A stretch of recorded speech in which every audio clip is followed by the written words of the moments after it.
मित्रांनो, सर्वांना जय शिवराय. भीमसैनिकांना जय भीम आणि संबंध महाराष्ट्रांना मानाचा नमस्कार. बघा, आपला आजचा विषय आहे तो म्हणजे लोकसभा निवडणूक. आणि त्यामध्ये एक अशी मतदारसंघ आहे, असा विशेष मतदारसंघ, त्या मतदारसंघावरती सर्वांचे डोळे आहेत. आणि तो मतदारसंघ जालन्या पाठोपाठ बीडचा. आता हा बीड हा लोकसभेचा मतदार क्षेत्र जो आहे, जो मतदारसंघ आहे, तो मतदारसंघ भाजपचा बालेकिल्ला आहे असं बोललं जातं. पण आता 2024च्या लोकसभेमध्ये तो भाजपचा बालेकिल्ला अबाधित राहील का, किंवा तो बालेकिल्ला मुंडे साहेबांमुळे अबाधित होता, तो यावेळेस अबाधित असू शकतो का, किंवा त्या बालेकिल्ल्यावरती बीड ह्या मतदारसंघामध्ये खासदार म्हणून कोण यावेळेस वर्णी लावेल, हा विषय खूप इंटरेस्टिंग झालेला आहे आणि खूप महत्त्वाचाही विषय आहे. कारण यामध्ये असेच समीकरण आहेत, त्यामुळे यावर्षी तिथं काहीही होऊ शकतं. मित्रांनो, मी आपला मित्र जगताप आरजे, तुम्ही बघत आहात आपलं आवडतं चॅनल.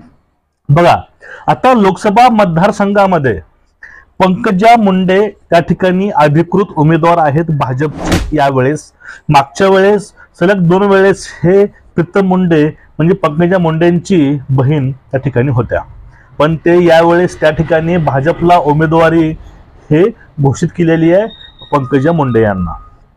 बघा, आता पंकजा मुंडे पुढे कुठले आव्हानं असतील किंवा त्यांना पाडण्यासाठी रणनीती काय असणार आहे, आपण याविषयी चर्चा करूया. नंतर बघूया की मुंडे या ठिकाणी कशा पॉझिटिव्ह ठरू शकतात. बघा, आता शक्यता भरपूर आहेत आणि मुंडेंना त्या ठिकाणी चित करण्यासाठी, पाडण्यासाठी हा डाव शरद पवार टाकत आहेत. आता राष्ट्रवादीचा या ठिकाणचा उमेदवार कोण असणार, या ठिकाणी हा एक मोठा प्रश्न होता. त्या ठिकाणी बघा, दोघांची नावं खूप सगळ्या चर्चेमध्ये आहेत. त्यामध्ये पहिलं नाव आहे बजरंग अप्पा सोनवणे. बजरंग अप्पा सोनवणे हे धनंजय मुंडे यांचे खास जवळचे आणि मतदारसंघामध्ये खूप काही कामं केलेली आहे. यांचा कार्यकर्त्याशी असलेला मेळ, ह्या सर्व गोष्टी ह्या महत्वाच्या आहेत.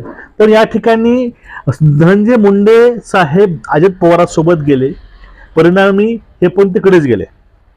पण इथं आता अशी गोष्ट आहे की यांना त्या ठिकाणी मतदारसंघामध्ये यांची वर्णी लागणार नाही, कारण या ठिकाणी अधिकृतच भाजपचा उमेदवार घोषित झाला. त्यामुळं अजित गटांचं त्या ठिकाणी वर्चस्व नसणार आहे. म्हणजे या ठिकाणी सीट हे सोनवणे यांना मिळालं नाही.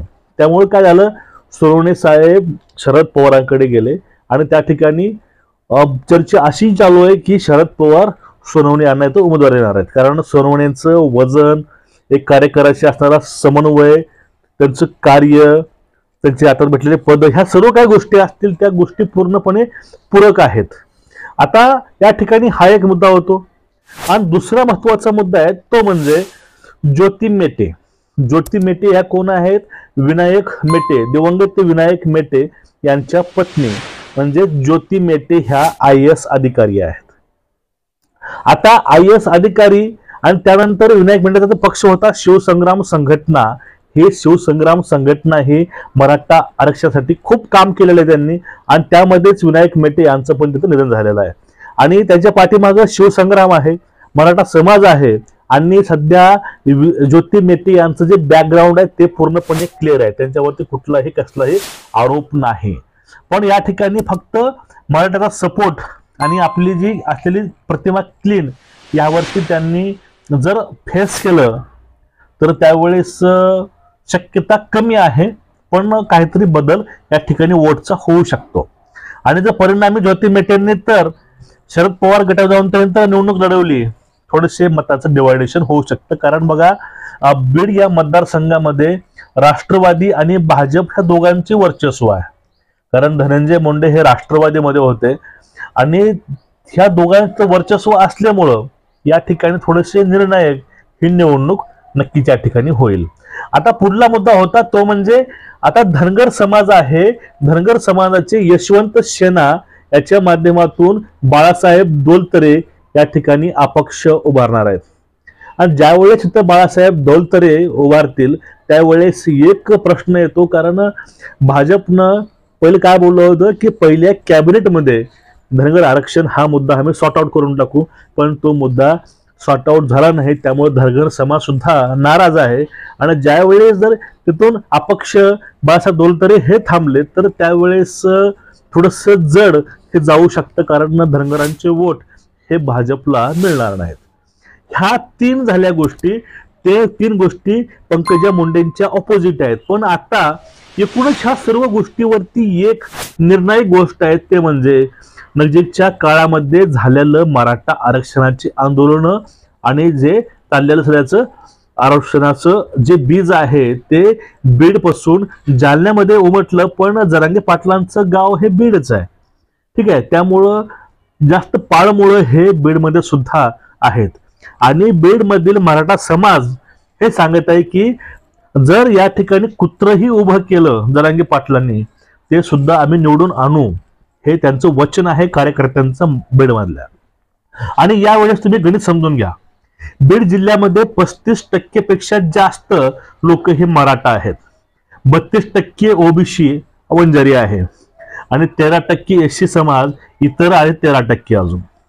म्हणजे एकूणच या ठिकाणी जे वोट बँक आहे ते मराठा वोट बँक जास्त प्रमाणामध्ये आहे, हे आपल्याला या ठिकाणी विसरता कामा नये. आणि जर या ठिकाणी जरांगे पाटलांनी जर उमेदवार दिला तर त्या ठिकाणी उमेदवार हे पूर्णपणे कार्य हे चांगलं करू शकतं आणि याचा ऑपोजिट फायदा असं होईल राष्ट्रवादीला की या ठिकाणी जे वोट जात होते बीजेपीला ते वोट जाणार नाहीत. आणि जर समजून घ्या या ठिकाणी जरांगे पाटलांचे तर उमेदवार उभा राहिले बीड जिल्ह्यातनं, किंवा जरांगे पाटलांनी तर ज्योती मेटेला तर पाठिंबा दिला एक मराठी आंदोलकाची एक पत्नी म्हणून, तर यावेळेस ही निवडणूक पंकजा मुंडेंना काही प्रमाणामध्ये जड ही नक्कीच जाऊ शकते. आपल्याला ही शक्यता नाकारता येत नाही. हा झाला मुद्दा पहिला. हे जे 4 पॉइंट आहेत हे 4 शक्यता आहेत, यामुळं पंकजा मुंडेला थोडस गोष्टी फेस कराव्या लागणार आहे.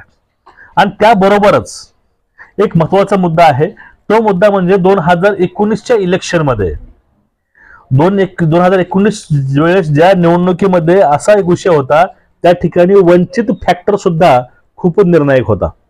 एकीकडे काय झालं होतं, राष्ट्रवादी, भाजप आणि वंचित थोडासा जो फरक होता हरण्याचा, त्यामध्ये वंचित फॅक्टर सुद्धा कारणीभूत नक्की असू शकतं, कारण 90,000 प्लस मतं हे त्या ठिकाणी वंचितला मिळालेली आहेत. आणि जर ह्या ठिकाणी वंचितची आणि महाविकास आघाडीची युती झाली तर अशा वेळेस शरद पवारांना वंचितचा नक्कीच फायदा होणार आणि त्यामध्ये पंकजा मुंडेंना याचं नुकसान नक्कीच सोसावं लागणार. हे 4-5 शक्यता होत्या, यामुळं बीडचं जे लोकसभेचं चित्र आहे ते नक्कीच बदलू शकेल. पण आता समजून घ्या पंकजा मुंडे त्या ठिकाणी स्ट्रॉंग आहेत, आपल्याला हे पण समजून घ्यावं लागेल. सध्या जे मताधिक्य किंवा एक वोटर बँक बघितली, वोट बँक बघितली, ती सगळ्यात मोठी आहे भाजपची. तर इथले प्रस्थापित जे आहेत ते आमदार आणि जे राष्ट्रवादी अजित पवार गट आणि सध्या भाजप यांची झालेली महायुती, त्यामुळे धनंजय मुंडेंचा पण फॉलो वर्ग आणि पंकजा मुंडे आणि गोपीनाथरावजी मुंडे, सन्माननीय गोपीनाथरावजी मुंडे, त्यांच्यामुळं आज बीडला एक वेगळी ओळख आहे आणि ती ओळख तिथे लोक जाणतात. तिथे लोकांना सुद्धा याची जाणीव आहे, ते मराठा असो या कुठले असो, सर्वांना जाणीव आहे या गोष्टीची. त्यामुळं काही प्रमाणामध्ये धनगर समाज, मराठा समाज सुद्धा भाजपकडे वळू शकतो, ही शक्यता नाकारता येत नाही. आणि अशामध्ये दुसरी महत्वाची पॉझिटिव्ह गोष्ट काय आहे, अजित पवारांचा जो गट आहे राष्ट्रवादी अजित पवार गट, याचा नक्कीच फायदा हा पंकजा मुंडे यांना त्या ठिकाणी 100% होऊ शकतो. त्यामुळे हे फक्त प्लस पॉइंट 2च आहेत आणि ते प्लस पॉइंट खरंच निर्णायक ठरतील यावेळेस. कारण पंकजा मुंडेसाठी एक अजित पवारचा राष्ट्रवादी आणि त्यानंतर दुसरा आहे तो म्हणजे भाजपचं तिथलं प्राबल्य, ह्या 2 गोष्टीमुळं थोडंसं महाविकास आघाडीपेक्षा जास्ती त्या ठिकाणी महायुती थोडीशी स्ट्रॉंग आहे असं वाटतं.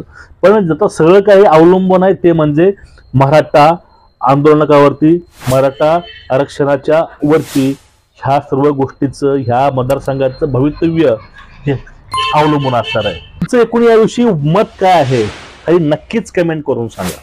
बीडमध्ये महायुती आपलं खासदार निवडून आणेल की महाविकास आघाडी का मराठा आंदोलक?